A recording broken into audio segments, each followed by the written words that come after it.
Hey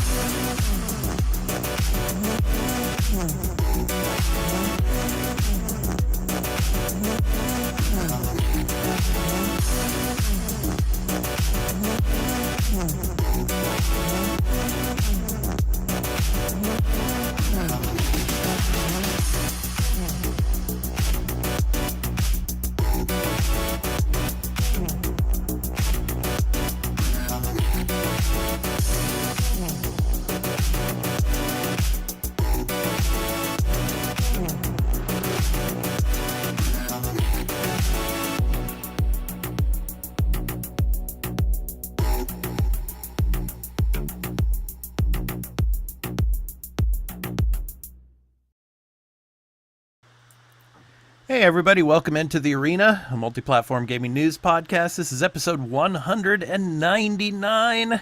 I'm your host, Expat, along with my co-host, Burly'S Gaming.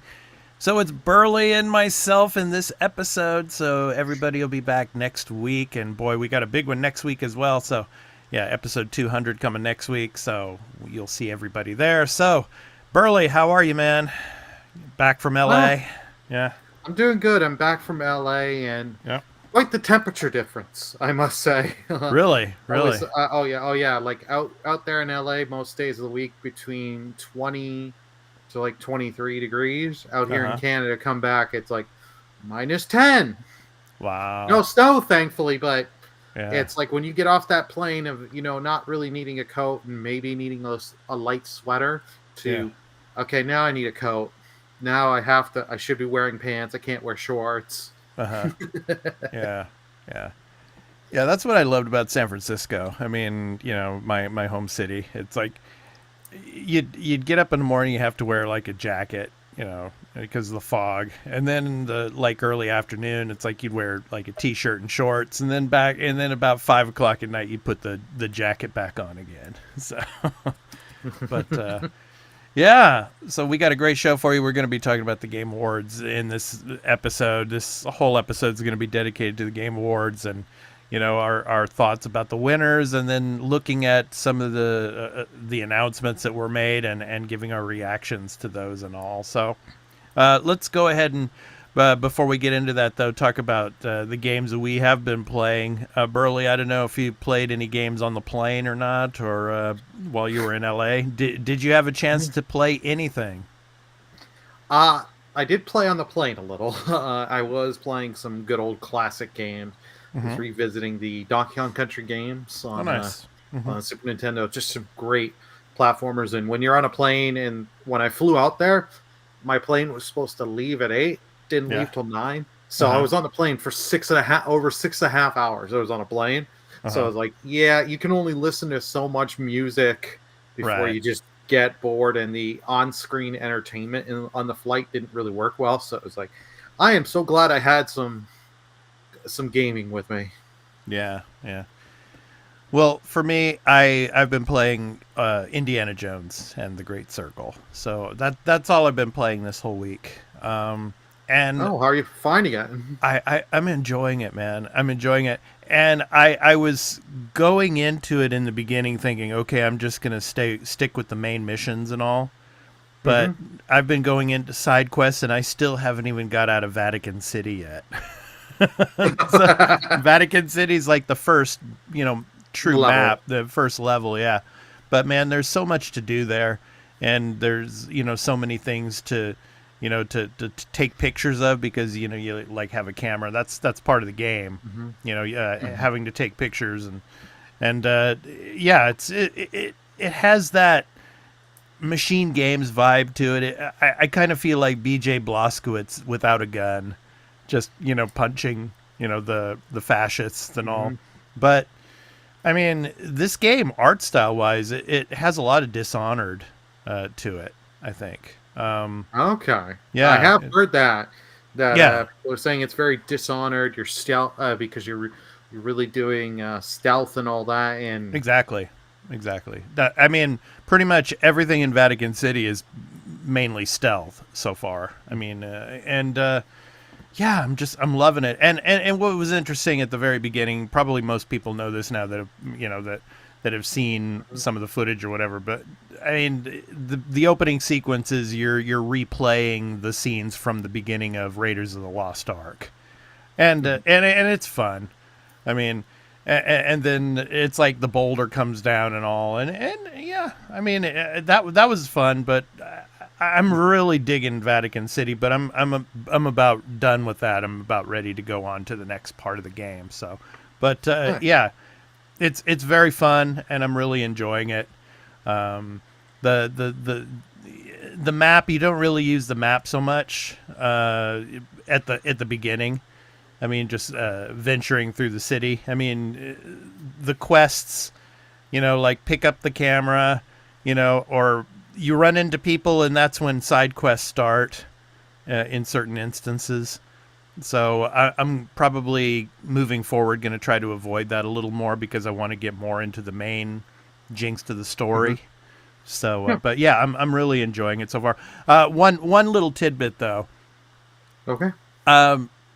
Troy Baker is amazing, voice acting wise. I mean, he sounds like Harrison Ford, and we're going to get to that when we talk about the Game Awards. But Deem Home Elliott, who was, Marcus Brody, the voice actor for Marcus Brody does not sound anything, close to Deem Home Elliott. So, but I mean, most people aren't going to, recognize that anyway. But that was just a minor tidbit of mine. But yeah, I'm really enjoying it. I'm loving the game, so it's very fun.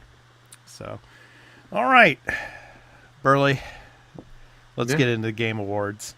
So, yeah, that Troy Baker on stage and then Harrison Ford coming out to give the award for Best Performance. I thought that was really, really cool.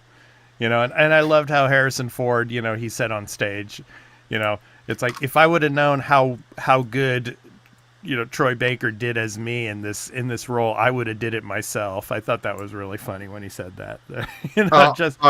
Yeah. That was great, seeing that or hearing that live in my case. And we have Fubu here in the chat saying Vatican City is the first mission. I'm not reading the second part because if you see the chat, you'll understand. Right. I'm not looking at that. But anyway, welcome in, Fubu. Wish you could be here. So hoping you definitely be with us next week for episode 200. But yeah. So I thought that was really cool, and for him to come on stage and let's go ahead and just start talking about before we get into our reactions to the winners. So Burley, you were at the Game Awards.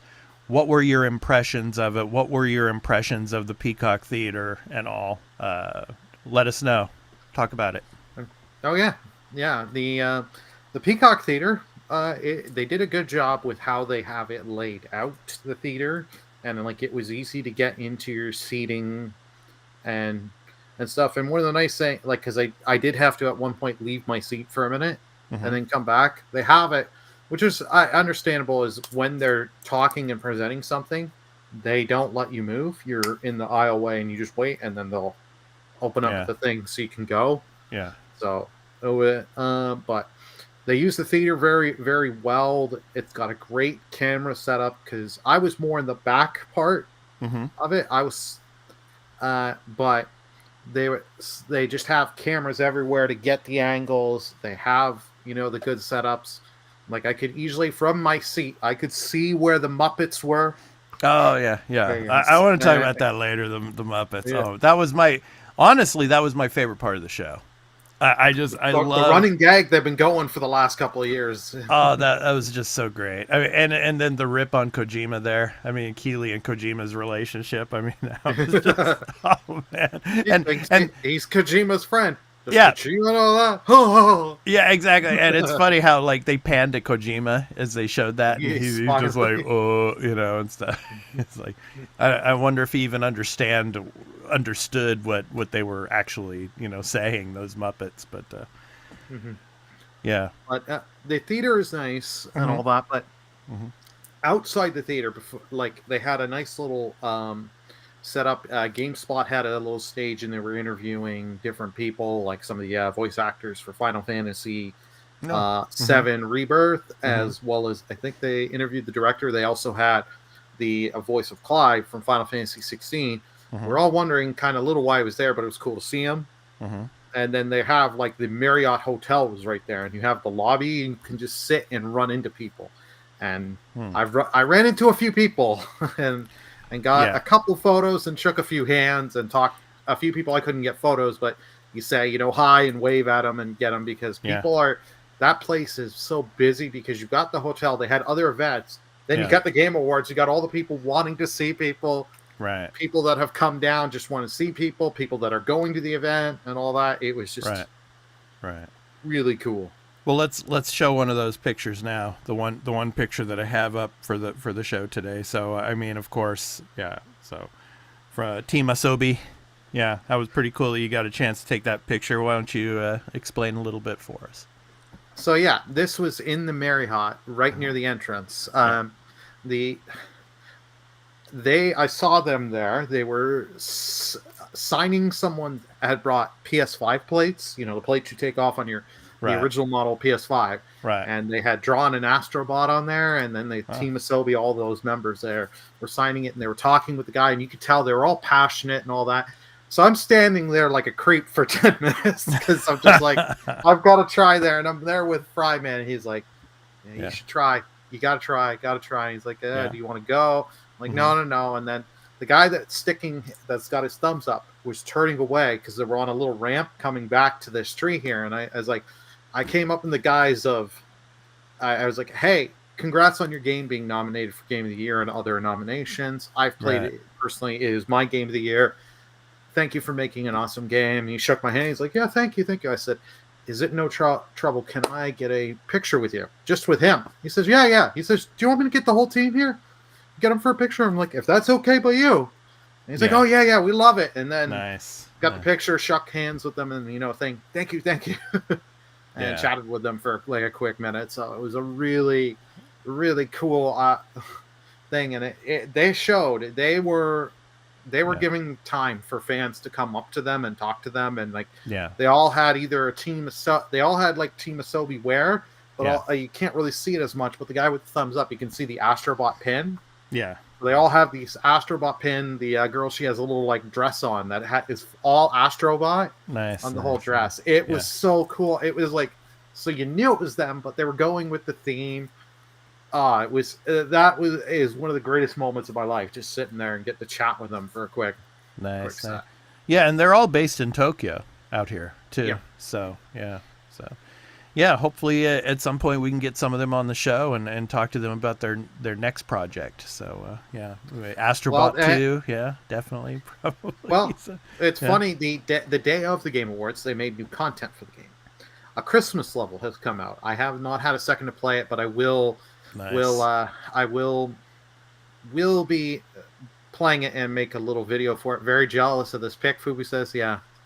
I know another pick I got with Mark Cerny, of the lead engineer for the PS4 and PS5. Yeah.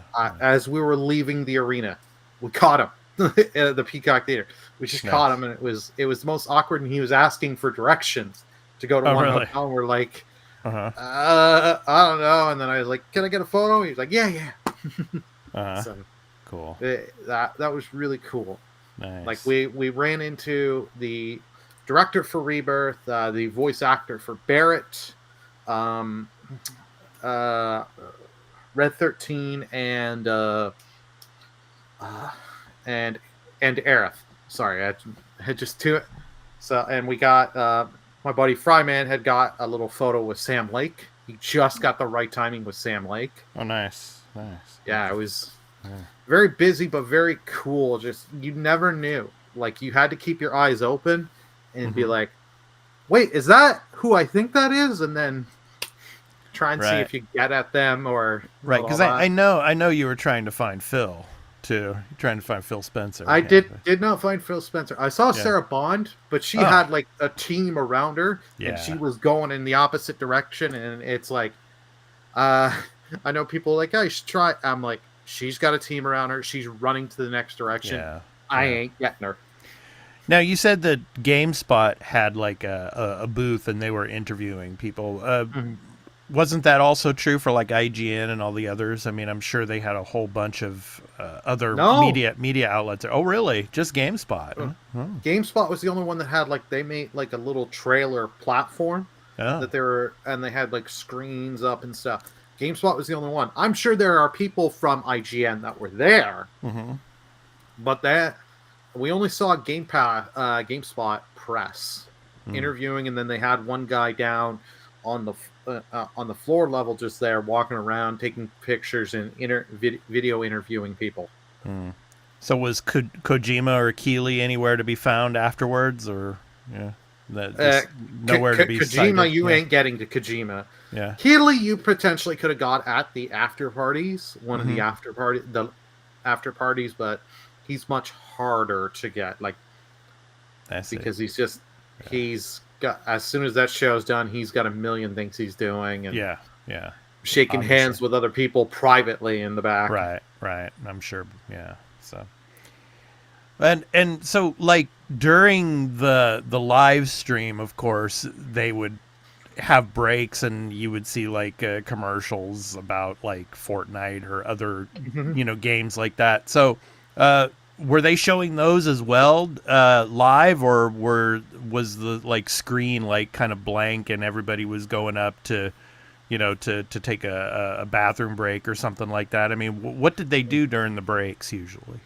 So we saw the commercials as well. Like, Okay. how it is the main stage would not change, but they had these two screens that were how many feet by how many feet on the left and right, and you would see the ads and like you would see stuff, and like when they would when they went to I'm blanking on her name, the one female co-host of his that would do like some of the pre-show. Sydney Goodman, I think her name is Sydney Goodman. Thank you. Yeah, thank you. I'm blanking on the name. Yeah, it's like when for that stuff they would show that and show that up on there because she wasn't on the main stage. So they would use those kind of the same screens for that for her for the ads. Like I saw the Lenovo Legions and all the AMD ads and all this and that, right, and all the little game ads that they're trying to be like, nice. buy our thing. Okay, so you guys had basically the same experiences as we had watching like on YouTube and things like that. So okay, yeah, awesome. So let's go ahead and talk about the awards. So and the winners and things like that. Like I was saying, I was really happy to see Harrison Ford there, obviously, but I was also really happy to see Melina Juergens win again for Hellblade 2. I thought her performance was amazing, and I'm glad that she actually won that. When it comes to just the general, awards themselves and who won and who didn't win, I mean, we were talking about this before the show started, that you felt that Stellar Blade was a game that, kind of got shafted in a sense, and one surprise for me, obviously, we knew that GTA 6 was going to win the most anticipated that was the most obvious one. Most obvious one. And I was saying that I would cancel this podcast. I would quit the podcast if that didn't win. But what surprised me the most, and let me know your thoughts on this, I was really, really surprised that we did not get a new trailer for GTA 6 during this show. Yeah, that did surprise me. I thought the end, and here's one more, GTA 6. Yeah. We all were agreeing with it when we were doing our predictions and have been talking Yeah. for the last little bit on the Game Awards. Yeah. I was surprised GTA 6, it showed nothing, so I think it's just Rockstar doesn't need any help promoting this game. They don't need the Game Awards for that, right? No, and as remember, they said they are in big crunch time. So they from what little we've seen on 6, because we've only gotten the teaser thing. Yeah, they're being very selective of what this game gets shown.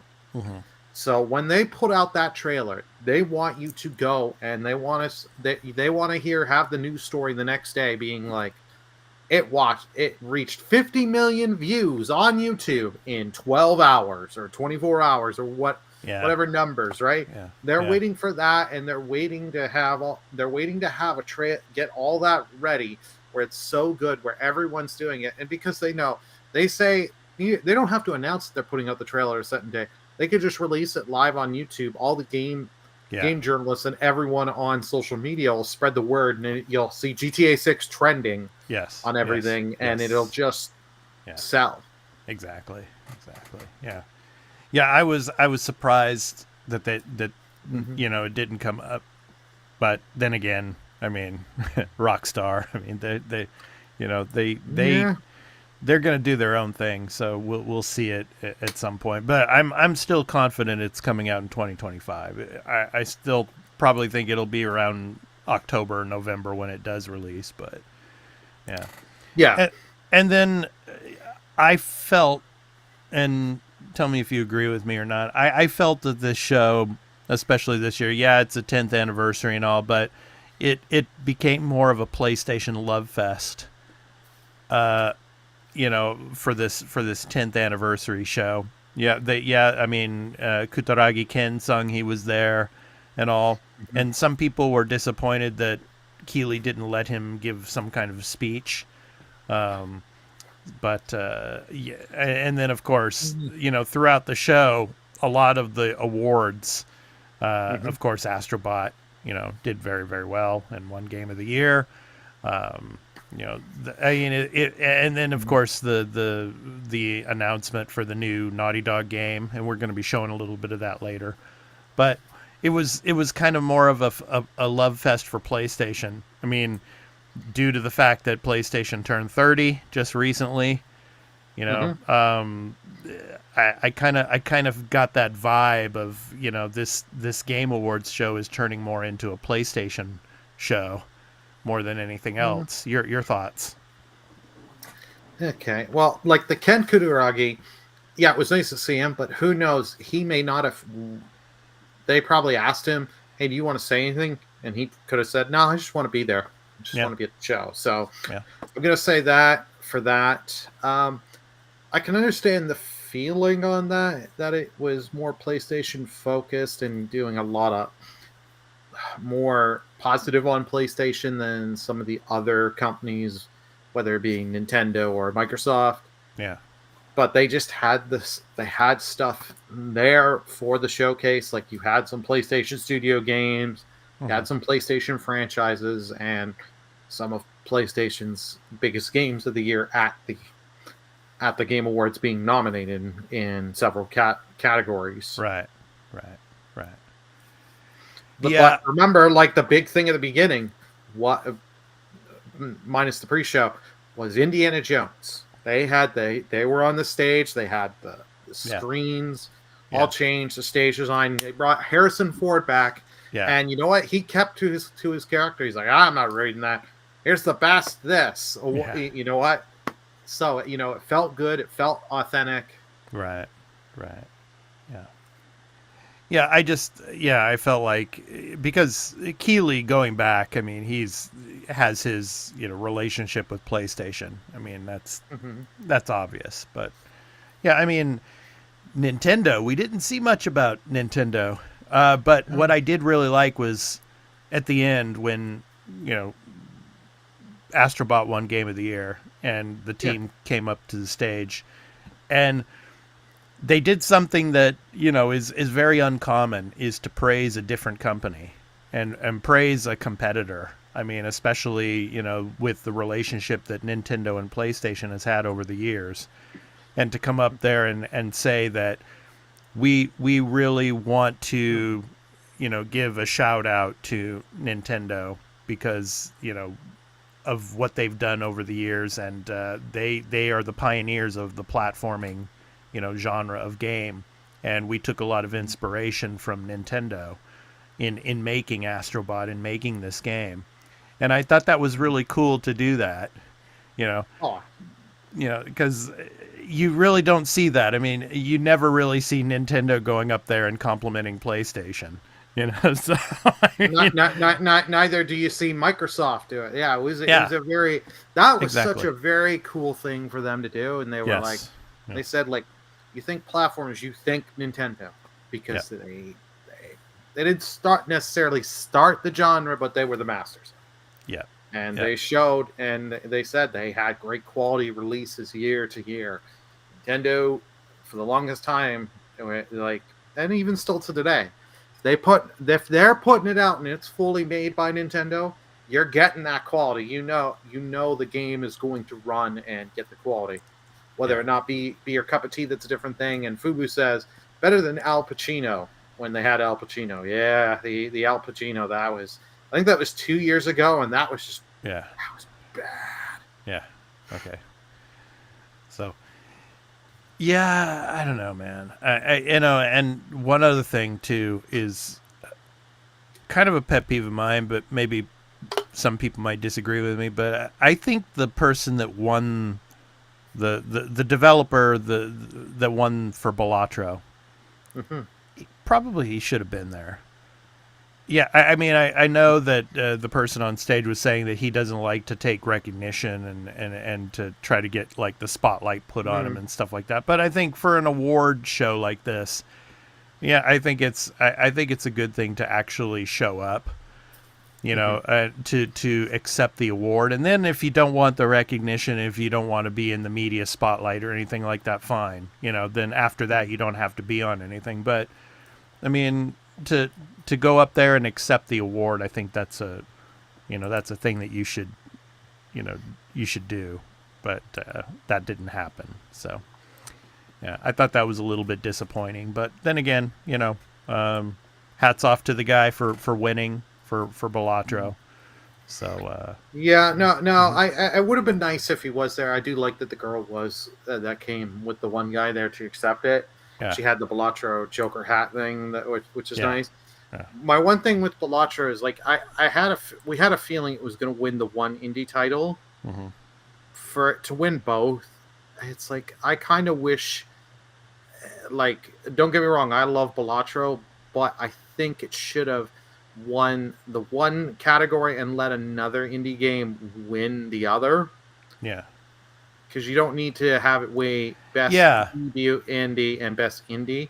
Yeah. Like, I think that would have been much better. And Fubu says, plot twist, that was the guy that made the game, but he was pretending to be someone else. Fubu, get to work.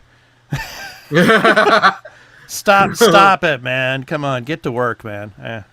So, no, anyway. So, yeah, I mean, but it was his first game, so I can understand why he would win, like, the indie game of the year and, like, the, like, you know, new indie game or whatever it was called. You know, best indie and best debut indie. Debut indie, yeah, that's right. Yeah. No, so I understand it. Yeah. I'm just saying my own personal opinion. I think it would have been better, but mobile game. It won mobile game as well too. Yeah, so. Well, I'm glad it won mobile because half the mobile games in there right. are like they're kind of gotcha games to get your money. So. Yeah. Whereas Balatro is you pay one time, you get a full experience. Right.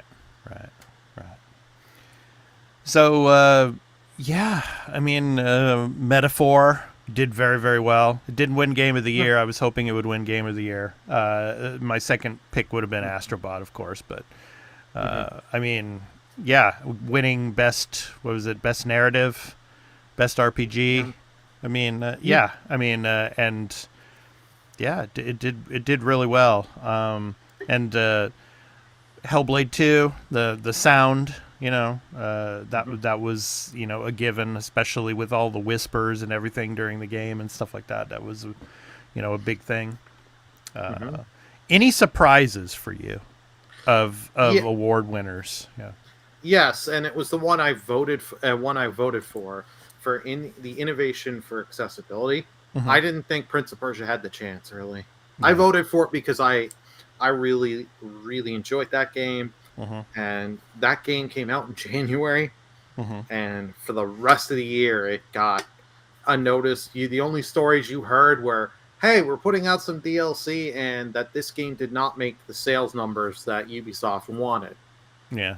So, but it was nice to see that the game still got recognized at the Game Awards. It got nominated for something. Yeah. And you know what? It won award for innovation and accessibility. as I've talked before, the accessibility settings are great. You customize the difficulty. You can turn certain things on and off, so you can make the game more playable to you, and so that way you can do it. So that way certain things don't hamper your experience. So you can have a very enjoyable time in the game. How did you feel about the well, not the announcements, but like when the winners came on stage and they gave their like speeches? I mean, I felt like Team Asobi. I mean, they should have let everybody speak up there. I mean, only the one guy spoke. The girl didn't get a chance to speak. The others, just 3 or 4, just stood up there. I mean, give them all a chance, for like 20 seconds or so to say something, instead of just standing up there. I mean, even if they can't speak English very well, if they just want to say something in Japanese, I mean, at least give some of them a chance to speak. I mean, that's the kind of thing that I was like, scratching my head on. It's like they're going up there and only the one person is talking the whole time. I would have liked to have seen everybody get a chance to say something. Yeah, I would like more people to have a chance to say something and give some of them more time to talk. They don't get a lot of time. And you know why? You know why they're not getting a lot of time? Because 70% of that show is ads and the trailers. Yeah. It's more of a trailer show than it is a Game Awards show. I mean, that's just unfortunately how it is. I mean, that's what people watch it for, is for all the announcements rather than so much for the actual awards and them going up and giving speeches. Well, yeah, and then they have to have their guests, and those take a bunch of time. Like, I'm sorry, and people may not like this, but you did not need Snoop Dogg there. He was there to bring more people to watch because you announced Snoop Dogg's going to be there, and Snoop Dogg's going to perform one of his new songs off his new album. Yeah. You're going to have people watch that might not necessarily watch for that, and you can put a clip of it on YouTube, get 1 million clicks and millions of views and all that. It's for that. Like you had him come out with his son and they talk about something. Right. Give a little story, and then he comes out for his musical thing, and I was like, "Oh, you got to stand up for my performance." And I stand up there. I'm like, I could care less. Like the Snoop Dogg thing that was 5 or whatever minutes. Yeah. You could have given that to the developers, and so they could have put that time back for giving them longer than speeches, because I feel this year the speeches were much shorter. Yeah. And it's interesting that one guy that was, always like escorting like the winners and people that were on stage to give, like announcements or something like that. He looked like, I mean, he's just a security guard guy, but he looked like one of the Yakuza from one of the games. it's like, but yeah, I mean, yeah, I would have liked to have seen, them give more time to the speeches and to give more people a chance to actually speak, but it is what it is, unfortunately. And Snoop Dogg, that he's not going to be the last. Next year they're probably going to have another big performance as well. So that's what Keeley wants. He wants to get more of the big stars, whether it's entertainment, like actors or musicians on stage, to bring more, to the spotlight for his show. Bring more eyes and all that. Yeah. All that stuff. Yeah. So.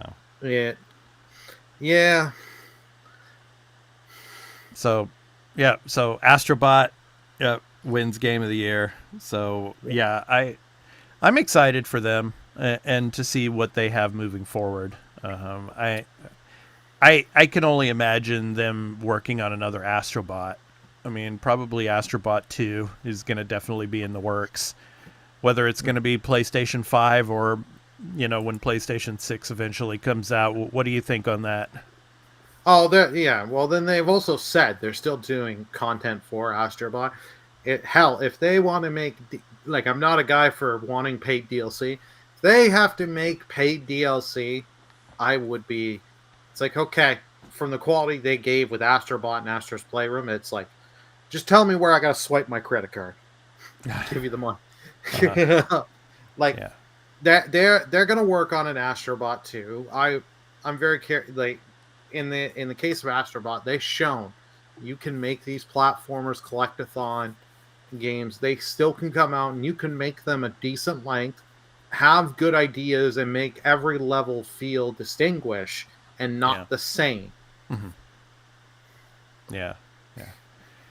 And one last thing before we get into the announcements, I felt that this show, this Game Awards, really put the spotlight on Asia when it comes to game development.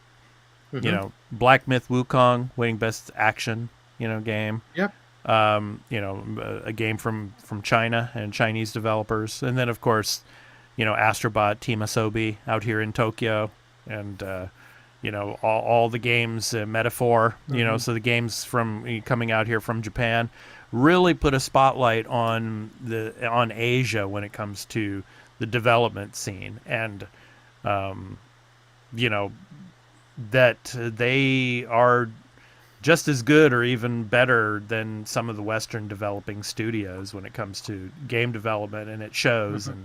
And yeah, I mean, them, this region winning so many of the awards, and those that were there to represent that, I thought that was really cool. So, your thoughts on that? Yeah, no, Asia definitely they had a lot. Like you had Rebirth winning in a category, so it was just like all these studios from Asia showing that it's not always the Western market. Don't count the Japan market, and Yeah. now we're going to be focusing because with the Black Myth Wukong that came out from China, Yeah. there's going to be more Chinese development studios and Yeah. that are going Yeah. to pop up. And hey, what else can we get from them? See what other games they can pump out to us. So Yeah. it's really interesting, and it's glad to see that more markets are getting shown to us. And it's like you don't always have to get local if you're in the game Yeah. industry to get some great games. Yeah, there's great developers in Asia and in the Mm. West, obviously. But Yeah. Oh, yeah. I think I'm what I'm trying to say is I think in this show, this Game Awards show, we really saw a lot of the Asian, focus when it came to the game development and the winners that came from that. So, yeah, it was really cool to see. So, all right, Burley, let's go ahead and jump into the announcements. So let's talk about those because, and you can go over to Eurogamer. They have the list of all the game announcements, but I'm going to go ahead and show a lot of those now. So let me go ahead and get this running. So, Some interesting ones shown off, I can say. oh yes, yeah, and yeah, here you see Kiyomizudera. So of course, yeah, Onimusha. So the Way of the Sword. This was one of my favorite ones because I'm a big fan of Onimusha. So I'm really glad to see they're making a new one here. So your thoughts? Yeah, this looked good. I have not played any of the Onimusha games, but I know I've heard good things, especially with the first game that was back on the PS2, if I remember correctly. Yeah. So yeah, before you move on, I just want to say the Kiyomizudera that they show at the beginning of this trailer is really cool. I've actually been there a few times, so it's interesting. So in Kyoto. So go ahead. Right on. Yeah, no, it has me interested. No, I will definitely try. Like I know they ported the first game to PS4, and maybe Xbox One as well. So it's like, yeah, no, I'll definitely keep my eye, try the first game, and then keep my eye on this one. And as it gets closer, yeah, definitely potentially pick this up. Yeah. Yeah. I mean, this looks good, and they say it's coming in 2026. So Yeah. I hope that sticks. We shall see. But yeah, so good stuff. Yeah, yeah. I don't know. What do you think? I think it should probably make 2026. I hope so, and it's going to be multi-platform, which is good. So Yeah.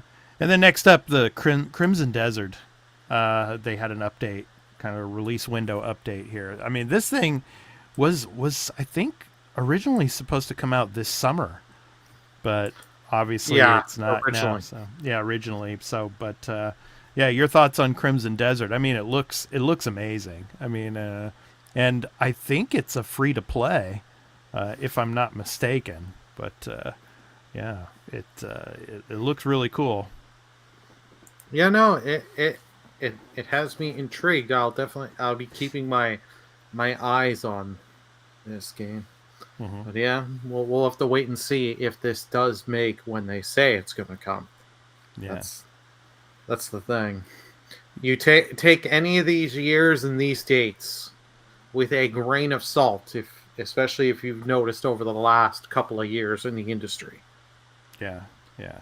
Let's see. Yeah, I do think it'll come out next year, though, for sure. I think it's been long enough in development now, but it gives me a little bit of Witcher vibes as they're moving through some of these cities and all. But yeah, it looks really cool. So hoping it does make its release window of 2025, late 2025. So maybe holiday season next year. We shall see. But yeah, so Crimson Desert. So good stuff. Yeah. Yeah. And next up here, so yeah, in association with Koei Tecmo. So yeah, I mean it was cool how like the pre-show Ninja Gaiden the first Ninja, yeah. Yeah, I mean they showed this during the pre-show. I mean, but yeah, they had a lot of the indie titles that they showed during the pre-show, which was pretty cool. And then after that, when you got into the main shows, when they started showing a lot of the AAA titles. But yeah, what did you think of this one, Ninja Gaiden? Yeah, it looks good. You're going back, your 2D classic, because Ninja Gaiden, if I'm not mistaken, started out on the good old NES. Yep. So the original Nintendo, and just to show, it looked pretty. Mm-hmm. I'm hoping this one's a little has some difficulty options, because it doesn't matter what Ninja Gaiden game you're playing, these games are hard. Yeah. And want to make you break controllers. Yeah.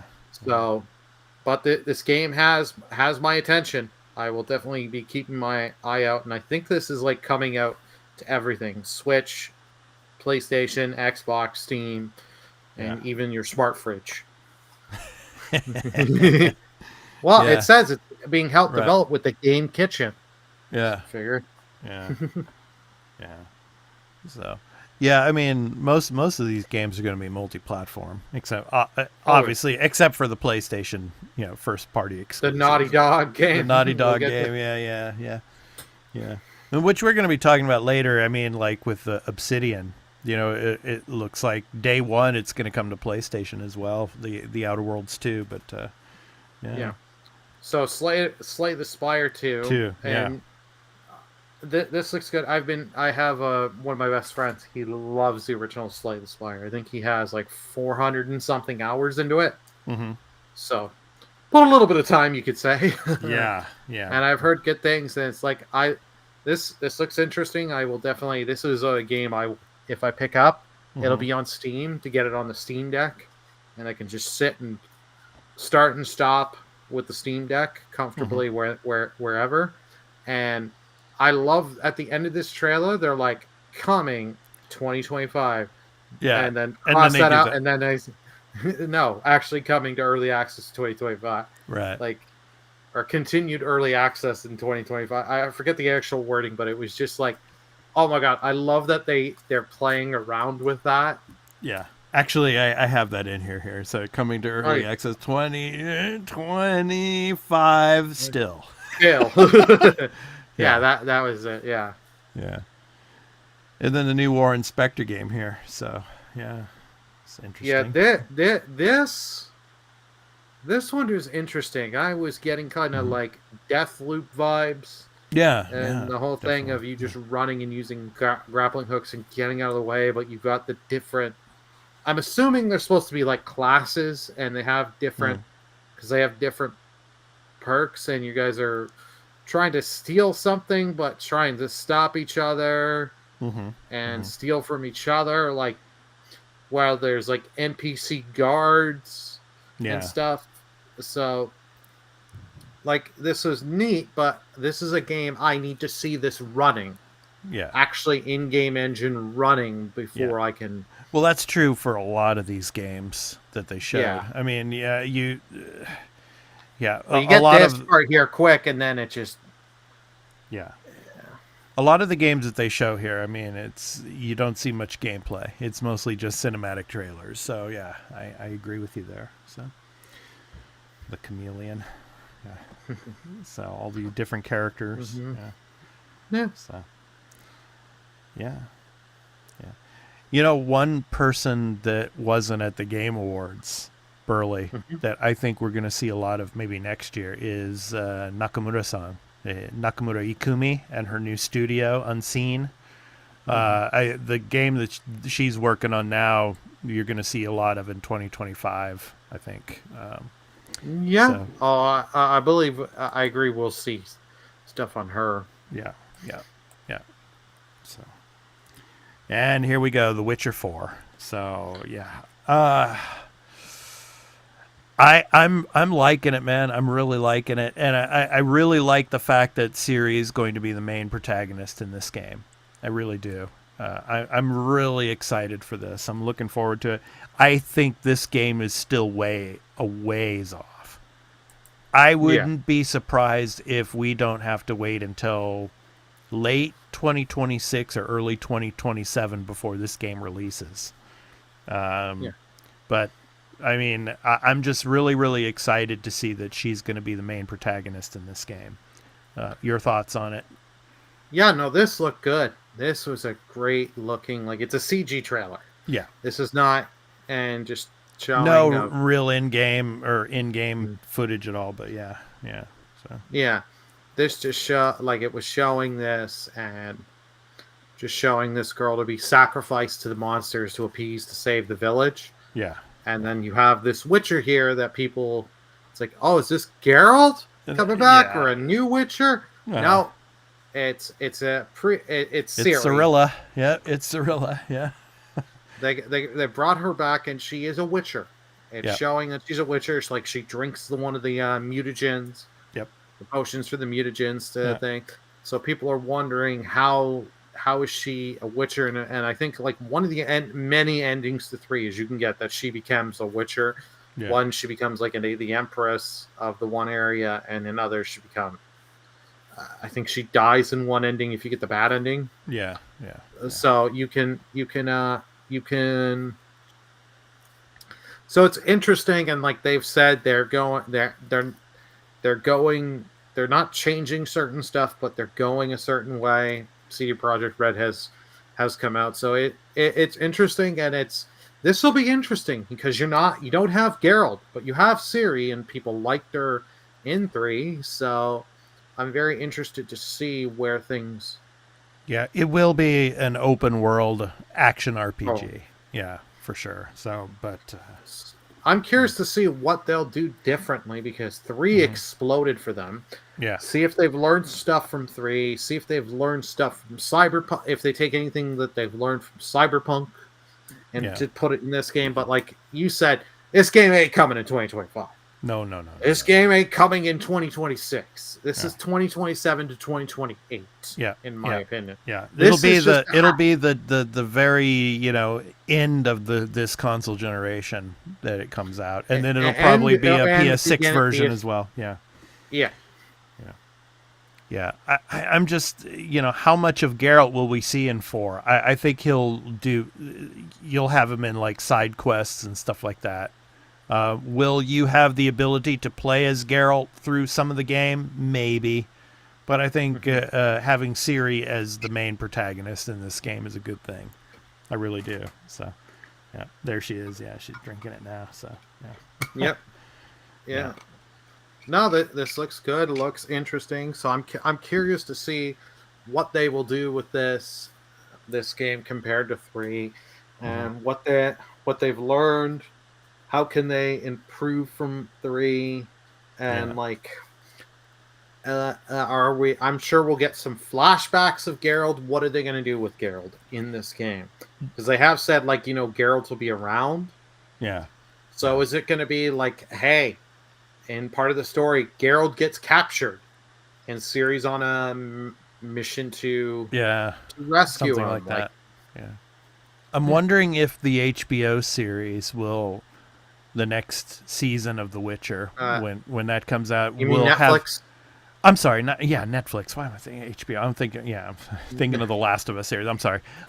It's like, but yeah, the Netflix series, whether or not they'll have anything to show about Ciri becoming a Witcher in the next season of the Netflix series, and will any of that roll into the video game? It'd be interesting to see. Yeah. So we will have to wait and see on that. Yep. Yeah.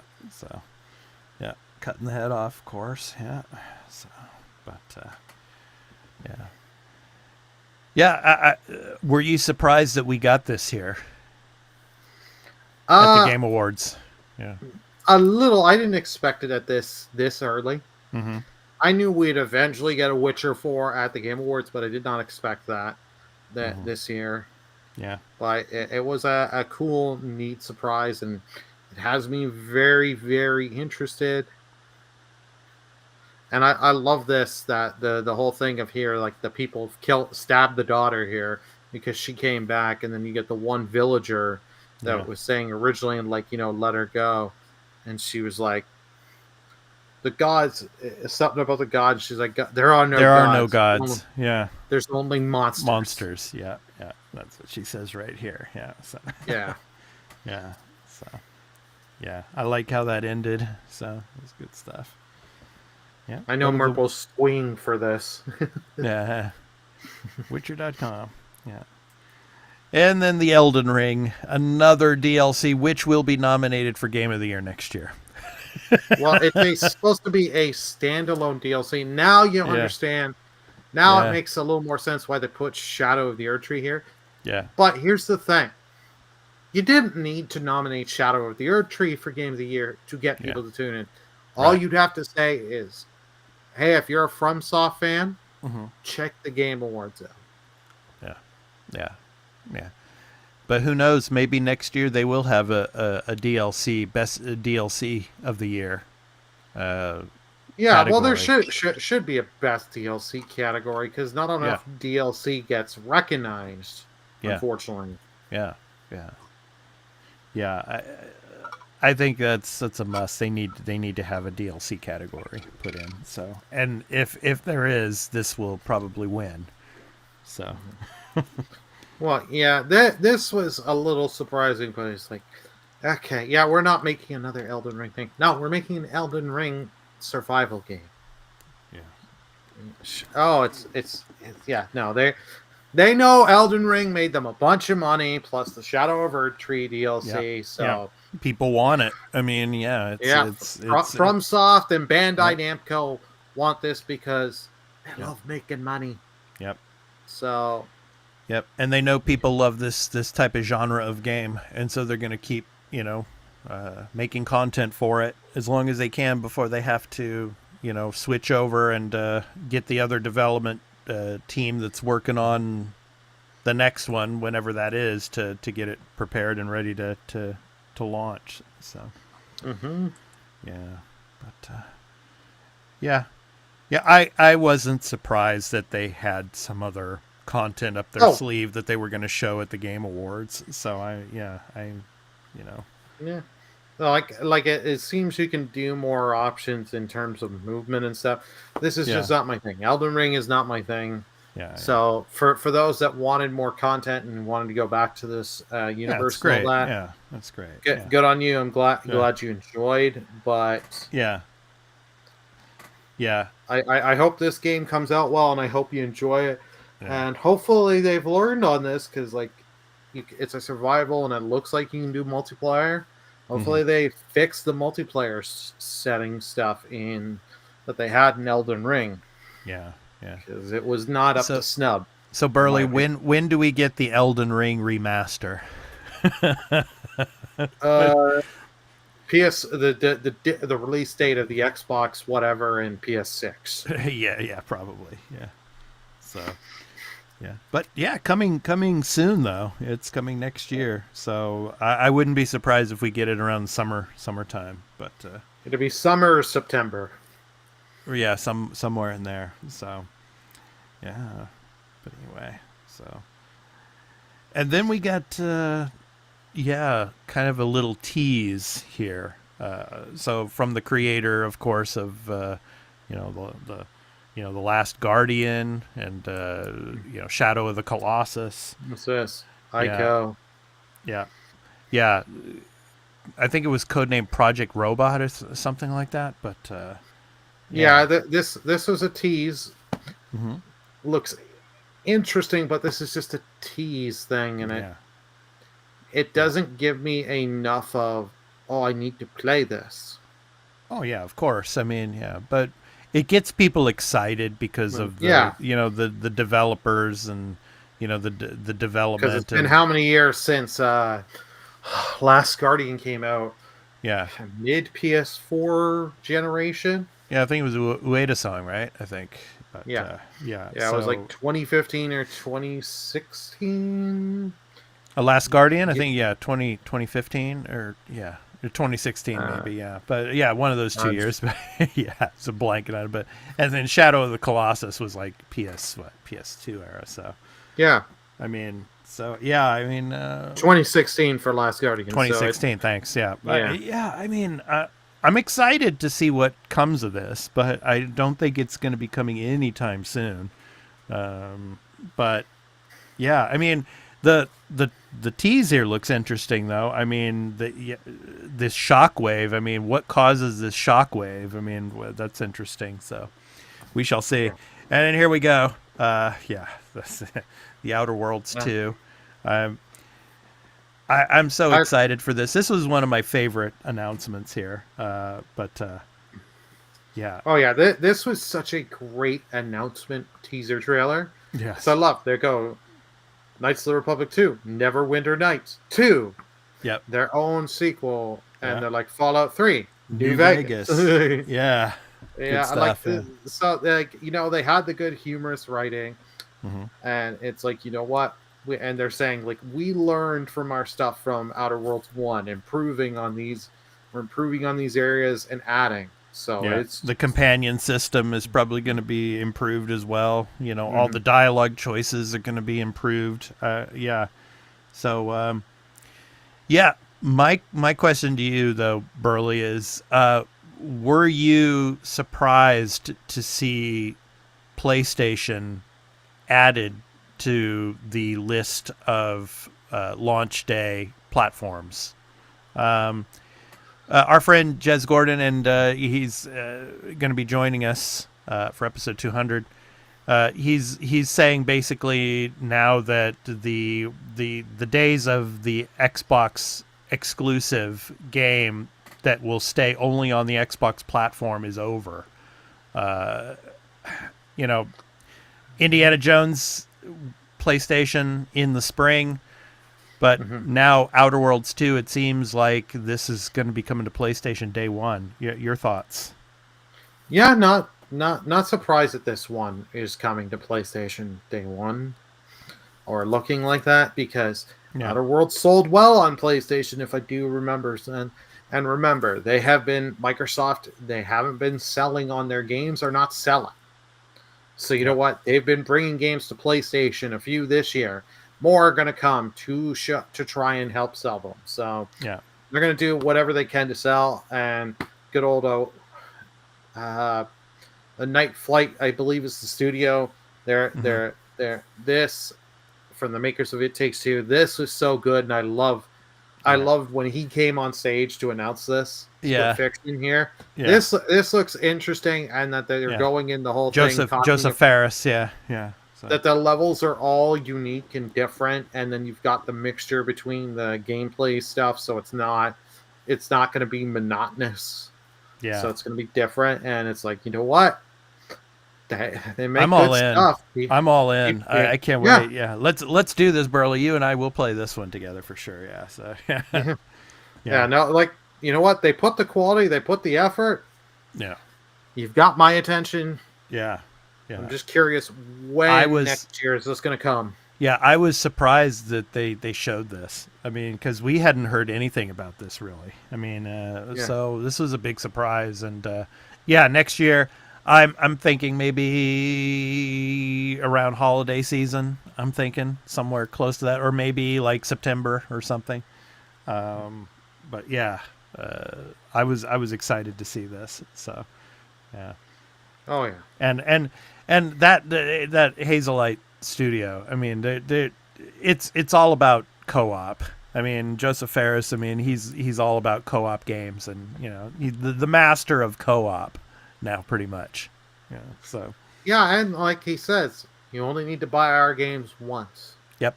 And then you got the friend pass. Like, it's such a genius marketing thing. Yep. So Burley, you're gonna buy it, and then you'll give me the friend pass. Thank you. Yeah. Well, I'm just kidding. Yeah, but we'll see. But yeah.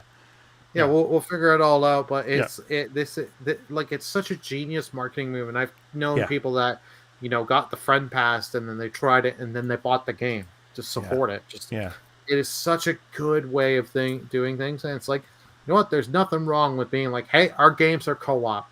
You have to play them co-op. Once you play and you understand, and everyone that plays these games say, yep, you understand, and they're great. They won Game of the Year 2021, so they know what they're doing. Yeah. I love that. You go from the pig to being the son. Yeah, the hot dogs, the sausages. Yeah. He's like, we won't get into that part. Yes. Well, I love the graphics on all this. This looks so good. I mean, I can't wait to play this game. It's gonna be so awesome. Yeah. That's help showing 2025 is going to be a stacked year. Oh, it's going to be stacked. It's going to be so... And we're going to be talking about that next week. 2025 is going to be a big topic in episode 200 next week. So, yeah. So, and of course, Borderlands 4. Yeah, another game. I love the Borderlands series, so I played a ton of 3.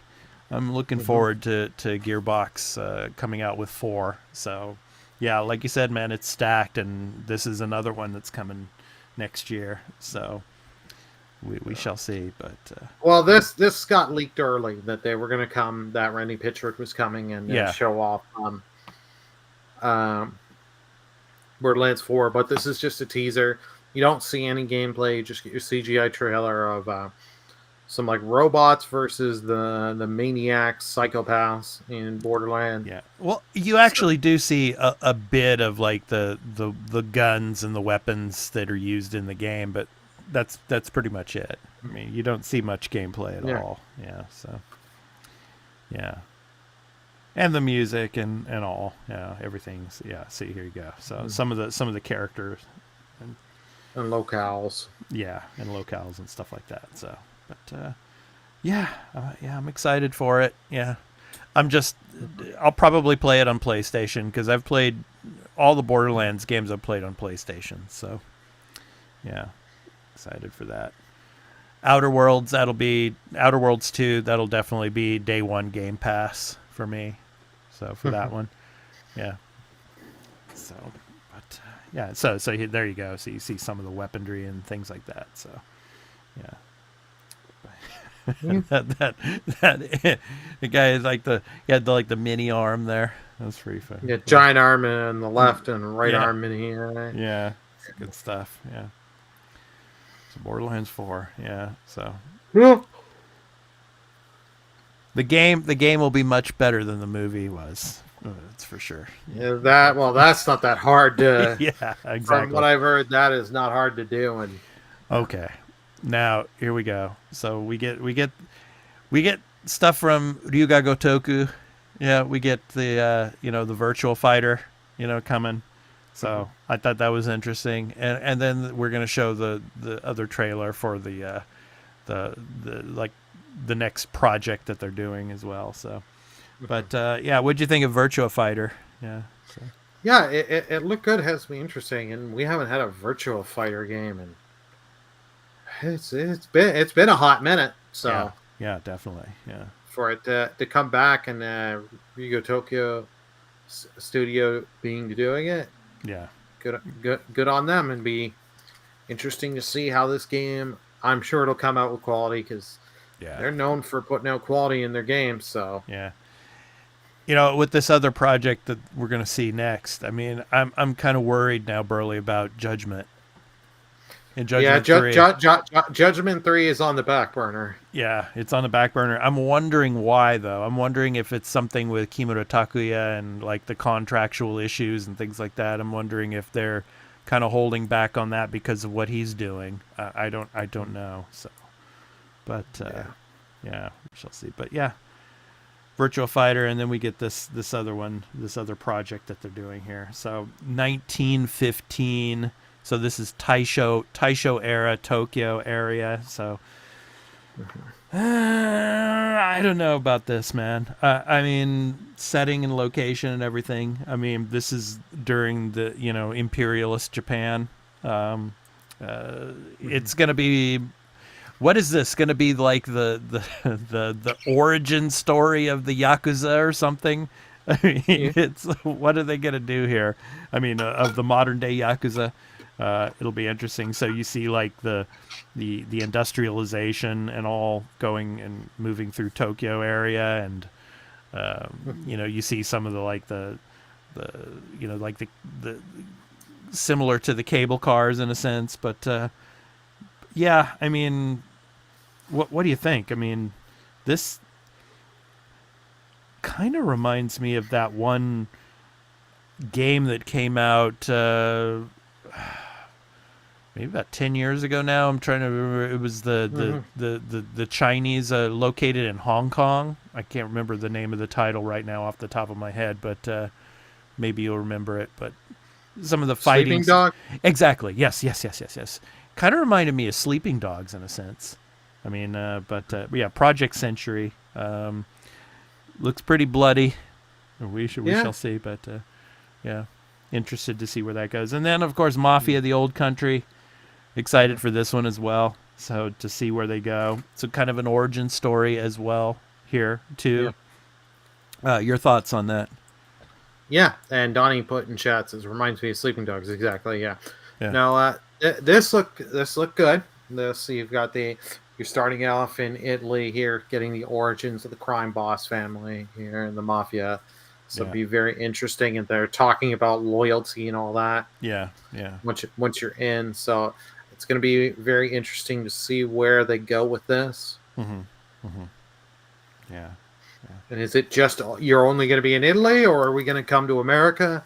Probably at the end of the game we'll come to America, I think. I think most of this game is going to be in Sicily. Yeah. So, which I think is a good thing. I mean, because all the other games have been in the U.S., so I think them being in Sicily for the majority of the game would be a good thing. But yeah, we shall see. But yeah, because the Mafia 3 didn't do as well as the first two, I think. But no, Mafia 1 and 2 were the ones everyone talked about. Yeah. 3, so. I think 3 did not come out well. I've not played the game, but I think 3 didn't come out well, and then they did the definitive editions, and that really re-spiked interest in the series and hope. Yeah. So coming in the summer, I'm excited for that. So, and then finally here, the Naughty Dog game. So we get like sci-fi, kind of a bounty hunter in a sense. Very, very different from, say The Last of Us. And that was probably, I have to say about The Last of Us 2 remastered, that was probably the most, we knew that was coming moment of all of the trailers coming to PC. Exactly. Oh, yeah. Yeah. So, yeah. But your thoughts on this project here, though? I don't think this is coming out anytime soon. This is another one that's like The Witcher 4, probably going to be like 2027 or something like that, on the very tail end of the PS5 and probably going into the PS6 generation. Your thoughts? Yeah, this is 2026, late 2026 at the earliest, more likely 2027. Yeah. I have a feeling. Mm-hmm. There's not much you can really grasp from this because this is just all, talking and just talking. this person talking with a few people, and then the ship moving and stuff. Yeah, being on the space station and all. Yeah, so yeah, it's different for Naughty Dog, so I'm very interested to see what do we expect gameplay wise. Like, how's the combat gonna be? Yeah, because near the end of the trailer, you see she has a sword. Yeah. Yeah, like kind of a red laser type of sword, and she's like flying like a what is it? It's like a Porsche something, or it said on the yeah. I mean, it looks very Naughty Dog-ish. I mean, when it comes to the art style and the the CGI and everything in it. So yeah. But yeah, we know nothing pretty much about the story and the narrative, other than the fact that this, she's kind of like a bounty hunter in a sense. And, what is she going after? Where is she going? That like broken split moon that has like the rocks and like a kind of a particular pattern. I mean, what significance does that have? Who knows? A lot of questions. And then you had the paperwork that the news clipping, article clippings. What happened to the 5 aces? And you see the actor like, there. Is this person hunting them, or are they like? Is she one of the members, or just hunting all 5? Was it like they were some kind of gang and they got a big score and people betrayed each other? Like, who knows? I'm interested to see what Naughty Dog does with this, but this just doesn't, get me so excited where it's like, oh my god. It's not like when you got the original teaser for Wolverine. Right. Where it's like, oh, Insomniac's doing a Wolverine game.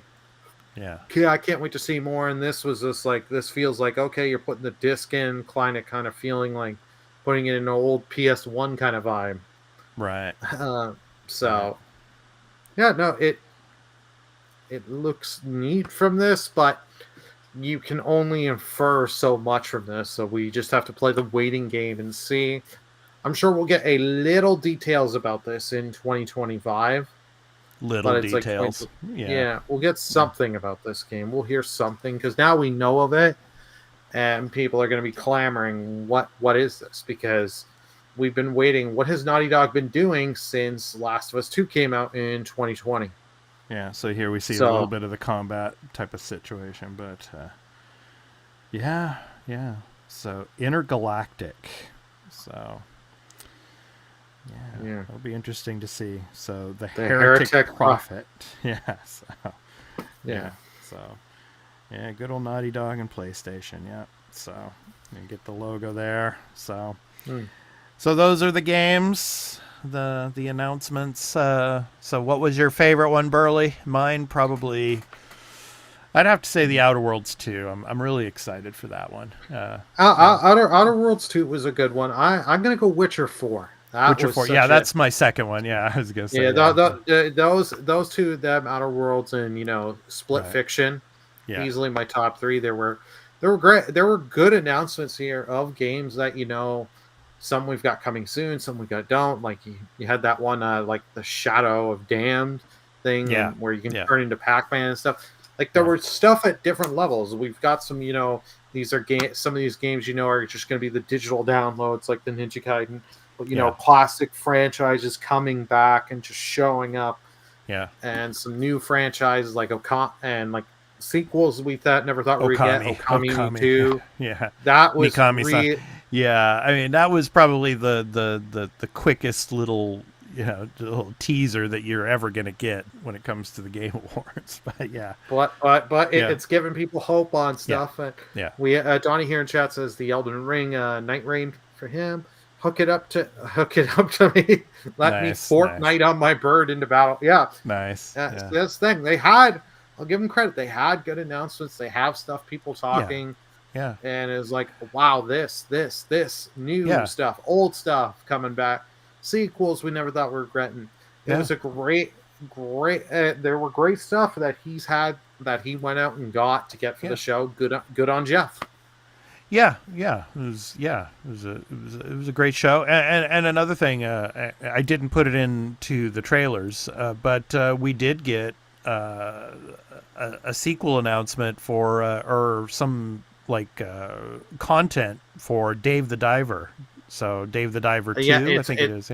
Yeah, Dave the Diver 2 in the jungle or in something. In the jungle. Yeah. Jungle. Yeah. So Yeah, I mean, so for a lot of the indie games too. So that were shown off as well. So yeah, great stuff, man. Yeah. And Outer Worlds 2 is my pick, but yeah, The Witcher 4 is a close second because that's going to be coming much farther down the road. And then the Naughty Dog announcement, I'm excited for that. You know, the Project Century, you know, like I said, I don't know. We'll see. Kind of had that, you know, like Sleeping Dogs feel to it. But and the setting could be interesting. I mean, Taisho era Japan was, you know, a very, very, you know, a momentous time for, you know, industrialization and rapid development in Tokyo. So, yeah, we shall see. It'll be interesting. All right, so that's going to do it for our Game Awards discussion. So it's time to move on, and let's talk about PS Plus, Burley. So Extra and Premium we got coming this month. What is dropping for Extra and Premium? Right, so for Extra and Premium, for the Extra tier, we've got Sonic Frontiers for both PS4 and PS5. This is an open world Sonic game. It's one I played, and I believe we do have an extra take for the on the channel 4 that I did on this.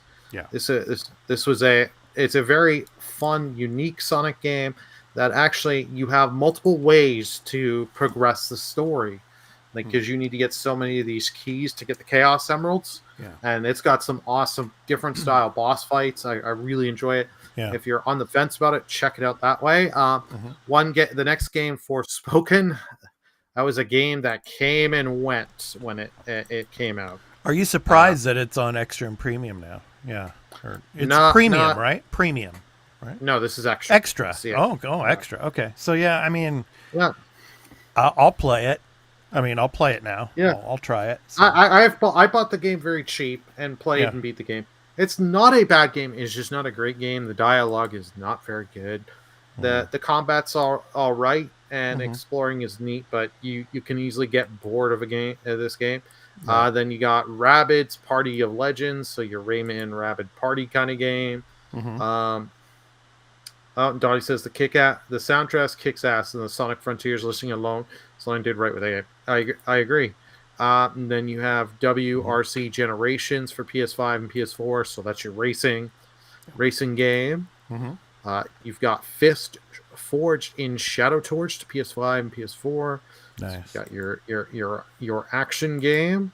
You also have Coffee Talk for PS5, PS4. That was the one where you're running like a coffee shop and talking and kind of like a dating sim kind of thing. Yeah.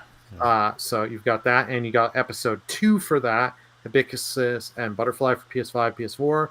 Jurassic World Evolution, your Jurassic game for PS4, PS5. Yeah. And then you have a Space for the Unbound, PS4 and PS5. Fogs for PS4, Biped for PS4, and then a PSVR 2 title, Star Wars Tales from the Galaxy's Edge. Oh. And then for Premium, we have Sly Cooper 2 and Sly Cooper 3, as well as Jack and Daxter 1.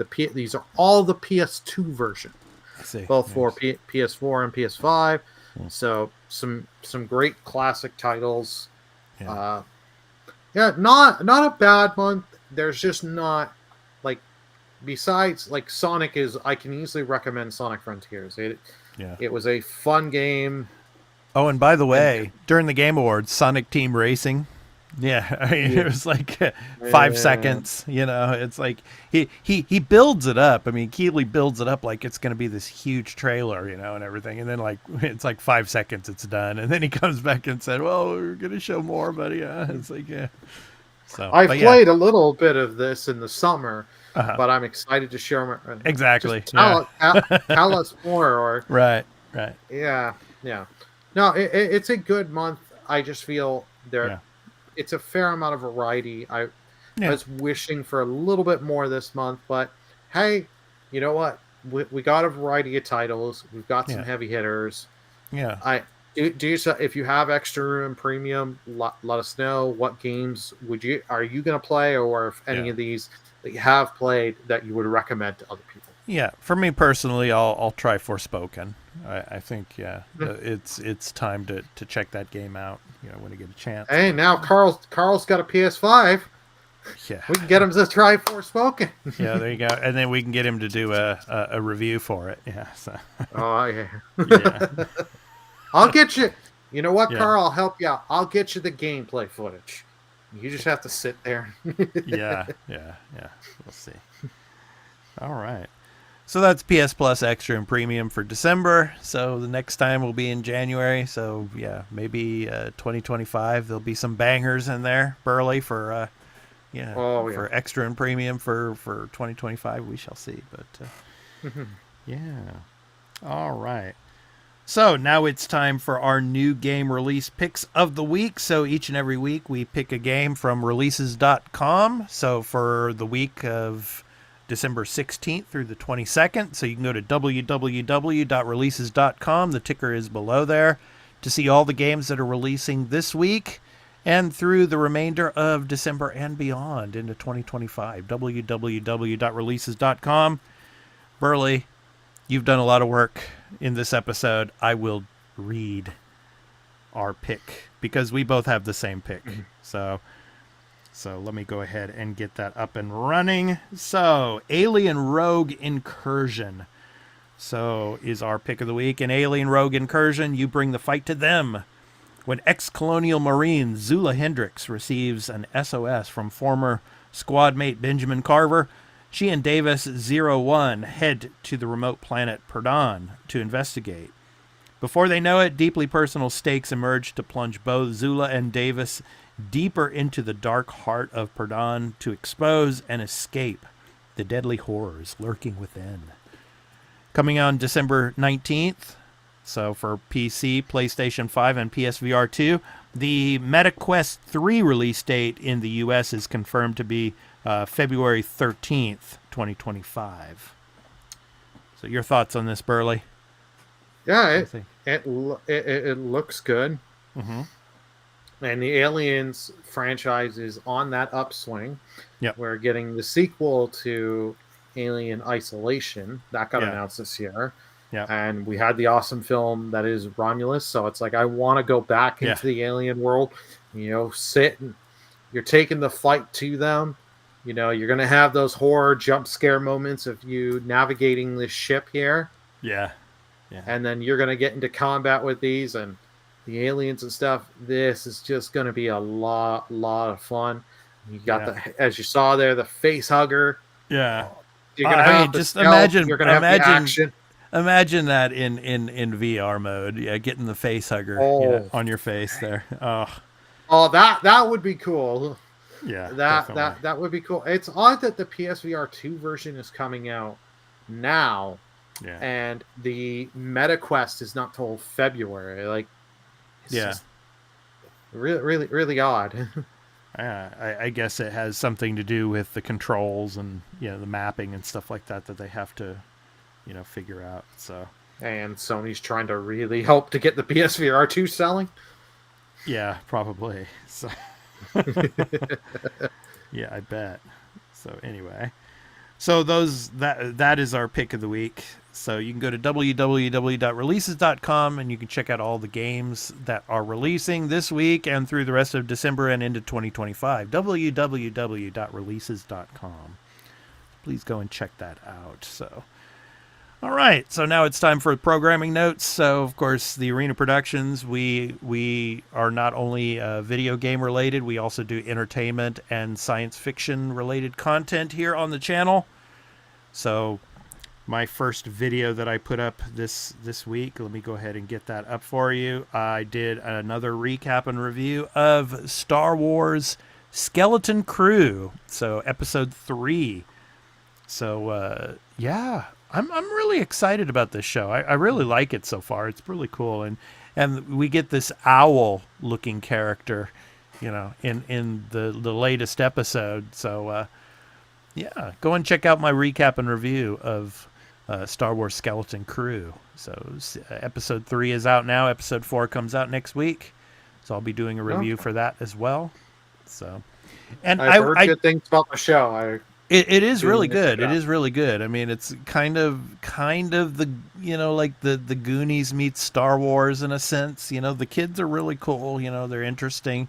Each have their own distinct type of personalities. So, and Jude Law, he's Jude Law, so he's really good. So, a lot of mystery surrounding him and everybody else. So, yeah, it's good stuff. So, but yeah, so looking forward to that. So, yeah, go check that out. And also, I did recap and review of Star Trek Lower Decks. So, episode 9 of the final season. So, Boimler's Multiverse Chaos Unleashed. So, we get so many references to some of the really, great characters and the cool, shows that have come over the years on Star Trek. We get Garrick and Dr. Bashir from Deep Space Nine. We get T'Pol from Enterprise. So she's in it. We also get, who else do we get? We get Curzon Dax, kind of, in this episode. Yeah, so lots of references, and of course Ensign Harry Kim from Voyager, and all of his, distinct, Harry Kims. So.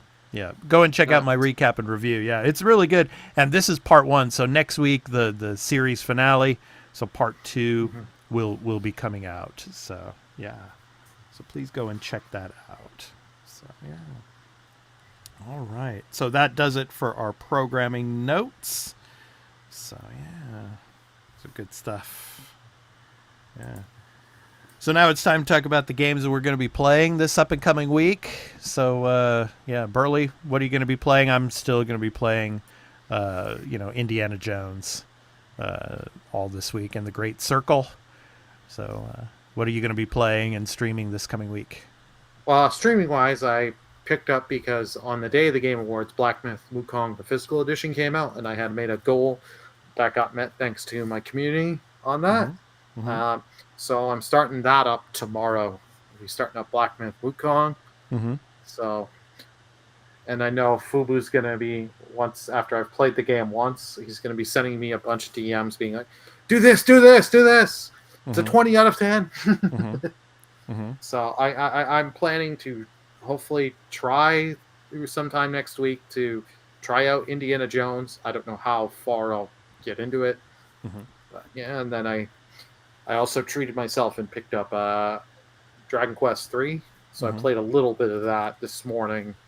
So I'm hoping to play more of that and see what other stuff they have changed in the game and little features they've done to, help get people into it. Nice. Good stuff. All right. So that's going to end our show. So we hope you enjoyed this. And next week, of course, episode 200. We've got some great guests coming on, so please stay tuned for that. It's going to be a long one. So we've got my original co-host Dan. He's going to be coming back talking retro games. We're going to be talking with Lady Virgilia when it comes to our Atlas segment, talking about Persona 6 and Metaphor. We're going to be talking with her. We're going to be talking with Jez Gordon from Windows Central about the future of gaming in 2025 and all that. So stay tuned for that. That's going to be a great episode, and probably some more guests coming in as well. We shall see. So yeah, so episode 200. So looking forward to that. All right. Yeah, so, it's going to be a blast. Yeah, definitely. All right. So to end our show, we do an indie recording artist spotlight. So each and every week we spotlight an indie recording music artist and then have an outro with music. So this week's spotlight is on Thomas Heredick. So he's not a a stranger to this show. So as a multi-instrumentalist, Tom has written and produced a wide range of musical styles for his own projects and the multimedia studios he has collaborated with. So crossing genres, so he has his own cinematic sound, from cool jazz to blockbuster tension. Every moment of his music is intense. From his album titled It's Just an Air Compression, and the song is called They Are Present. So this has been The Arena, a multi-platform gaming news podcast, episode 199. I've been your host, Expat, along with my co-host, Burlyman Gaming, here today. We hope to catch you next week for episode 200. So anyway, take care, everyone, and have a great week of gaming, and we'll see you next week for 200. Peace out.